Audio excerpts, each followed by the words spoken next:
ये वाकई सही समय है प्रॉपर्टी में ऐसे इलाकों में इन्वेस्ट करने का।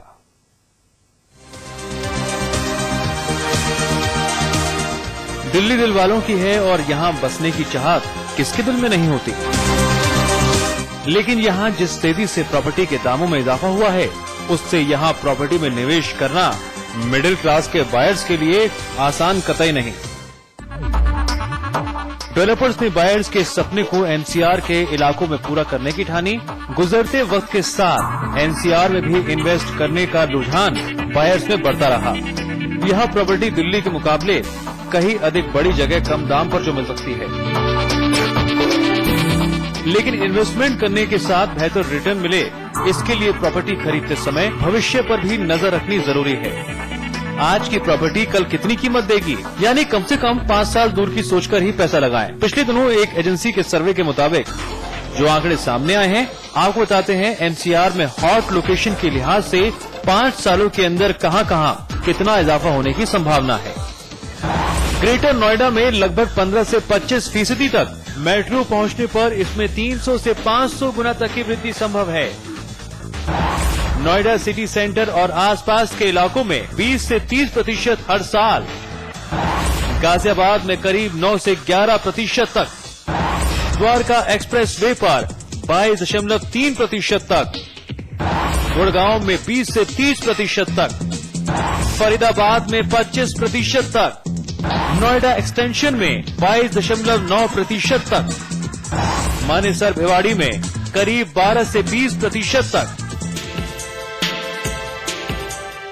वहीं ये भी समझ लीजिए, प्रॉपर्टी में निवेश करने के लिए वैसे तो सबसे जरूरी है कि आपकी जेब कितनी इजाजत देती है, मगर इसके साथ ही ये भी जरूरी है कि उन इलाकों में कनेक्टिविटी और सुविधाओं के नाम पर क्या है, जिससे फ्यूचर में अच्छे रिटर्न की संभावनाएं अधिक हो जाती हैं। इसके ठीक उलट कुछ इलाकों में कम खर्च में अधिक जगह मिल सकती है, लेकिन इलाके का यदि डेवलपमेंट नहीं हुआ है तो फिर अच्छे रिटर्न की गुंजाइश भी बहुत कम हो जाती है। ऐसे में निवेशक खुद को ठगा हुआ महसूस करने के अलावा कुछ और नहीं कर सकते। commonfloor.com के मुताबिक जिन इलाकों में विकास शुरू हो चुका है या हो रहा है, ऐसी लोकेशंस प्रॉपर्टी के निवेश के लिए सबसे सही मानी जाती है। कई बड़े बिल्डर भी ऐसे इलाकों में ही अपने प्रोजेक्ट को लॉन्च करते हैं। इनमें नेशनल हाईवे के बाद अब express highway, peripheral expressway, rapid rail corridor, metro corridor के आसपास के इलाकों पर बिल्डरों की निगाह जमी रहती है। इसे देखते हुए नोएडा में सिटी सेंटर के नजदीक बनने वाले apartments, Dwarka expressway, Kundli Manesar Palwal peripheral expressway सबसे अहम है। अगर दिल्ली के इलाकों को छोड़ दिया जाए तो मेट्रो कॉरिडोर के नजदीक बने गुड़गांव, वैशाली, नोएडा, फरीदाबाद में भी प्रॉपर्टी में जबरदस्त इजाफा हुआ है। यानी प्लानिंग करके अगर आप अपने सपनों के आशियाने को खरीदते हैं तो फ्यूचर तो सिक्योर होगा ही, साथ ही प्रॉफिट रिटर्न की परसेंटेज भी आपके हक में होगी। सौरभ सहानी, समाचार प्लस।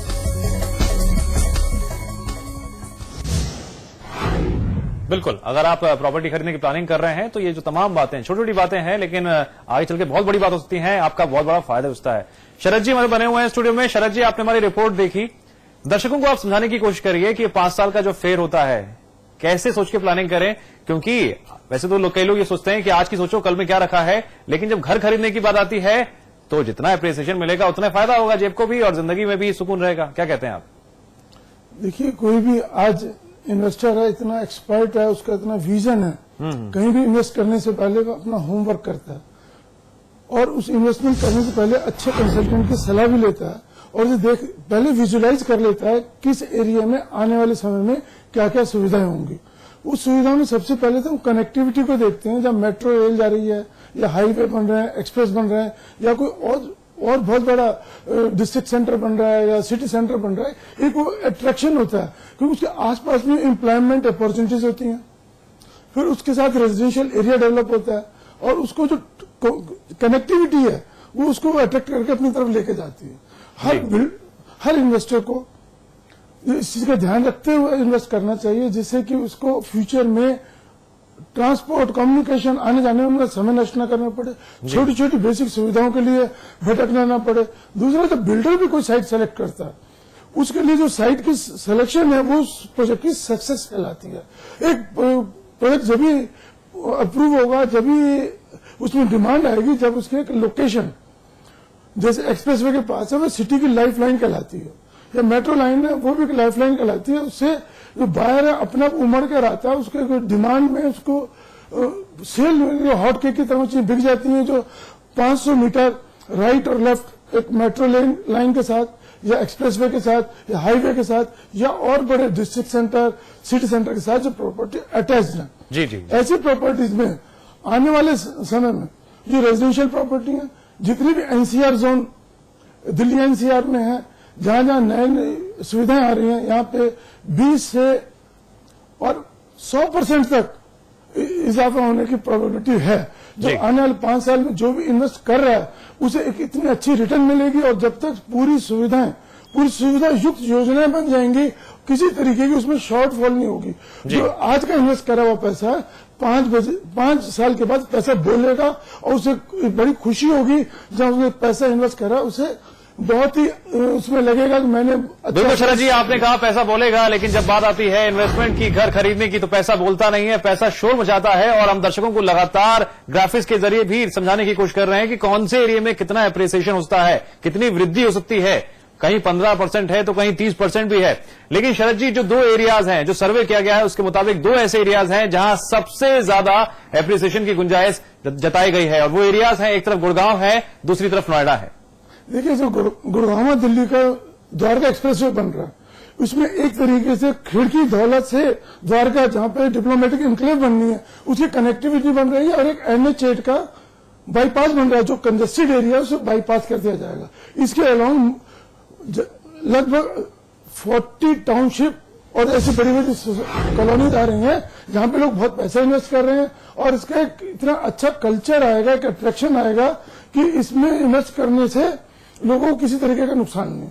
और दूसरा, नोएडा एक्सटेंशन पे आएंगे, वहां भी जो एम्प्लॉयमेंट अपॉर्चुनिटी, बेटर कनेक्टिविटी, और जितने भी एक्सप्रेसवे, हाईवे, KMP, FNG और मेट्रो रेल जो बन रही है, इन सब ये भी समझने वाली बात है कि नोएडा सिर्फ नोएडा ही नहीं रहा, ग्रेटर नोएडा, नोएडा एक्सटेंशन, तमाम तरह के इलाके हैं जहां पर अगर आप इन्वेस्ट करते हैं तो कहां पर कितना आपको रिटर्न मिलेगा, ये भी समझने की जरूरत है। आपने जो स्टडी करी है, तमाम तरह से आपका विश्लेषण क्या कहता है? अगर हम नोएडा को डिस्ट्रीब्यूट करते हैं, ग्रेटर नोएडा है एक तरफ, नोएडा एक्सप्रेसवे है, कहां जो है इस वक्त आप बायर्स को सजेस्ट करेंगे कि इन्वेस्ट करें ताकि लॉन्ग टर्म में उन्हें ज्यादा से ज्यादा रिटर्न मिल सके? देखिए, गुड़गांव की तरफ एक सैचुरेशन आ गई है, जी, वहां बड़ा स्लो प्रॉफिट और स्लो एप्रिसिएशन आएगा। गुड़गांव में एक नई टाउनशिप बन रही है, ग्रेटर नोएडा, यमुना एक्सप्रेसवे, इन तीनों के ऊपर नई इन्वेस्टमेंट, नए प्लानिंग से नए तरीके की सुविधाएं आएंगी, नए तरीके के मकान बनेंगे, और इसमें जो इन्वेस्टमेंट है स्लो इन्वेस्टमेंट है। गुड़गांव में क्योंकि सैचुरेशन पे आ गया, लेकिन बल्क पैसा चाहिए जो इन्वेस्टर को भारी पड़ता है। अगर बैंक भी लोन देता है, उसके साथ भी उनको जो लिंक अप प्लान है, लॉन्ग टर्म प्लानिंग गुड़गांव में ना मिलते हुए इधर Noida, greater Noida, Noida extension, Yamuna expressway की तरफ ज्यादा उसकी प्रोबेबिलिटी है प्रॉफिट की। जी, बहुत आपने बिल्कुल वाजिब बात बताई है कि ज्यादा उम्मीद हो जाती है प्रॉफिट की।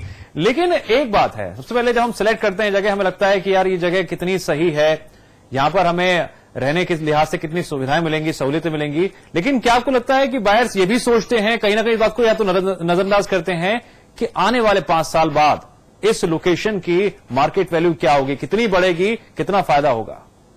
देखिए, जहां पे स्लो इन्वेस्टमेंट है और ग्रेजुअल प्रोग्रेसिव डेवलपमेंट को ऑब्जर्व करता है, जो दिख रहा है वही आदमी खरीदता है, वो बिकता है।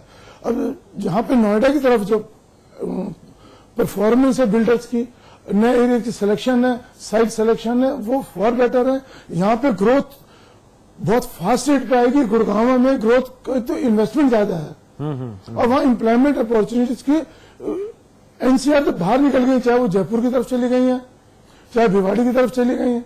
वहां पे जो ग्रोथ का रेट है स्लो है, वहां प्रॉफिट और एप्रिसिएशन कम होगा बनस्पत की नोएडा, ग्रेटर नोएडा, नोएडा एक्सटेंशन और एक्सप्रेसवे, यमुना एक्सप्रेसवे। यहाँ पे जो भी इन्वेस्ट करेगा उसको कम इन्वेस्टमेंट में ज्यादा प्रॉफिट और कम समय में होने की संभावना है। जी हाँ, अगर हम भिवाड़ी, नोएडा एक्सटेंशन तमाम एरियाज की बात करते हैं तो जो एप्रिसिएशन की जो गणित है वो इन्वेस्टमेंट पॉइंट ऑफ व्यू से कितना इंपॉर्टेंट हो जाता है और बायर्स में कितना इंटरेस्ट दिखाई दे रहा है?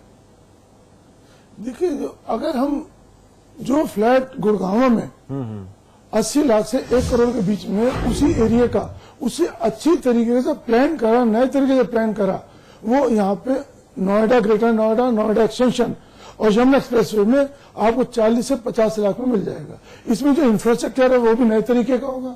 गुड़गांव में ट्रैफिक कंजेशन इतनी ज्यादा हो गई है कि जो भी इन्वेस्टमेंट करेगा उसे ट्रैफिक हैजर्ड से बचना पड़ेगा।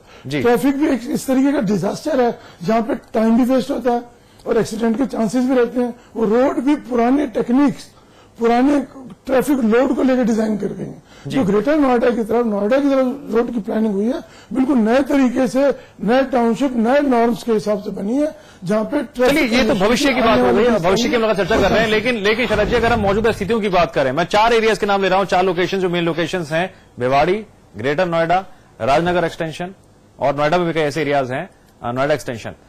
आज की तारीख में यहां पर एक अफोर्डेबल हाउस का सपना कई लोगों का सच हो रहा है।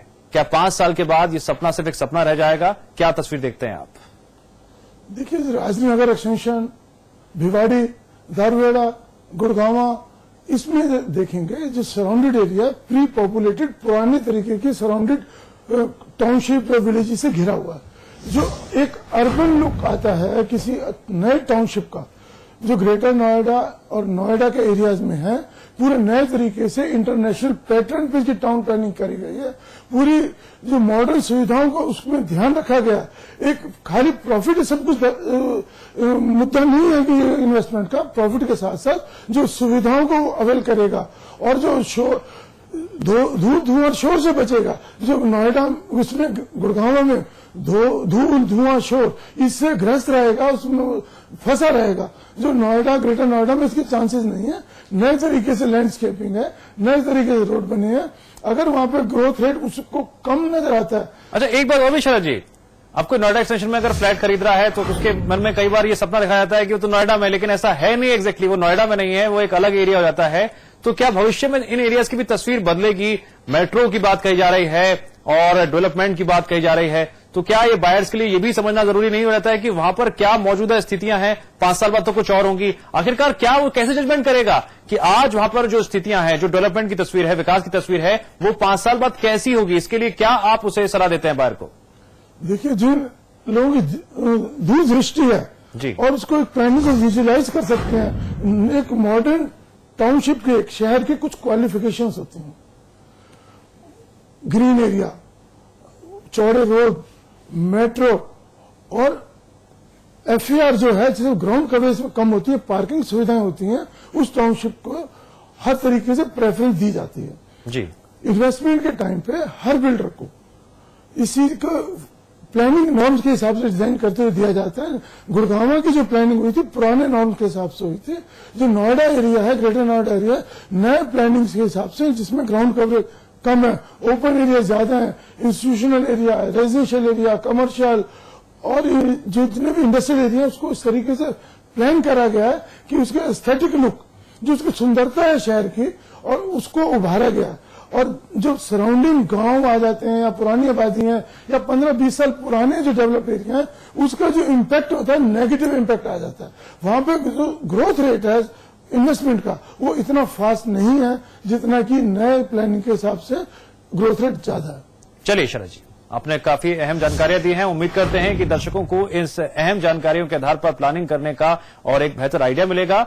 और जब वो घर खरीदने जाएंगे, फ्लैट खरीदने जाएंगे, तो कई पहलुओं को जांच परख कर ही फ्लैट खरीदेंगे, ताकि वो समझ सके कि उनकी जो प्रॉपर्टी की कीमत है आने वाले 5 सालों में कितनी होगी, उन्हें कितना बेहतर रिटर्न मिलेगा। फिलहाल हम छोटे से ब्रेक के लिए रुक रहे हैं। ब्रेक के बाद हम बात करेंगे प्रॉपर्टी टिप्स की।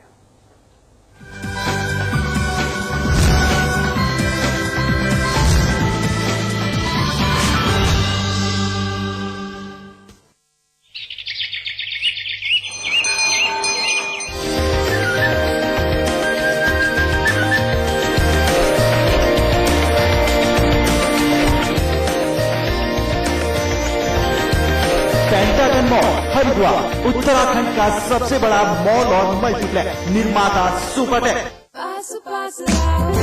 दोस्ती करो या मोहब्बत करो, रहो हमेशा पास पास। दिल के झरोके में तुझको बिठा कर, यादों को तेरी मैं दुल्हन बना कर रखूंगा मैं दिल के पास। मत हो मेरी जान।